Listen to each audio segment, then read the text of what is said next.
இந்த அழகான சாரியை கஸ்டமர் நம்மகிட்ட கொடுத்து ப்ளவுஸ் ஸ்டிச் பண்ண கொடுத்துருந்தாங்க. ப்ளவுஸுமே நம்ம பானை கொடுத்து ரொம்ப நீட்டாக ஃபினிஷ் பண்ணியாச்சு. நெக்ஸ்ட்டு இந்த சாரியோட கலர்லையும் ப்ளவுஸோட கலர்லையும் 2 பேண்டு கேட்டிருந்தாங்க. இதை எப்படி ஸ்டிச் பண்ணுறதுன்னு பார்க்கலாமா?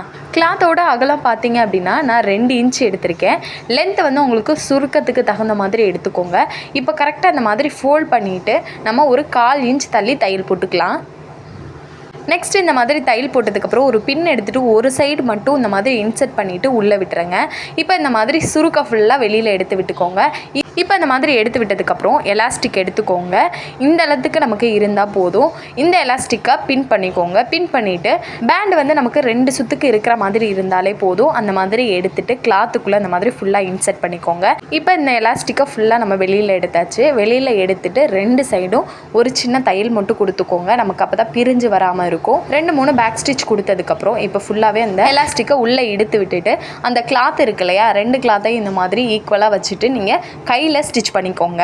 கையில் நல்லா ஈக்குவலாக ஸ்டிச் பண்ணிக்கோங்க. அப்போ தான் நமக்கு தையல் போடுறது வெளியில் தெரியாது. இந்த மாதிரி ஸ்டிச் பண்ணதுக்கப்புறம் நாட் போட்டு கட் பண்ணி விட்டுருங்க. சூப்பரான ஒரு 2 ஹேர் பேண்ட் வந்து நம்ம ரெடி பண்ணியாச்சு. இந்த ஹேர் பேண்ட் பார்த்தீங்க அப்படின்னா ஒன்று ப்ளவுஸோட கலருக்கு ஏற்ற மாதிரி, இன்னொன்று சாரியோட கலருக்கு ஏற்ற மாதிரி. உங்களோட கஸ்டமருக்கும் இந்த மாதிரி யூனிக்கான ஹேர் பேண்ட் ரெடி பண்ணி கொடுங்க.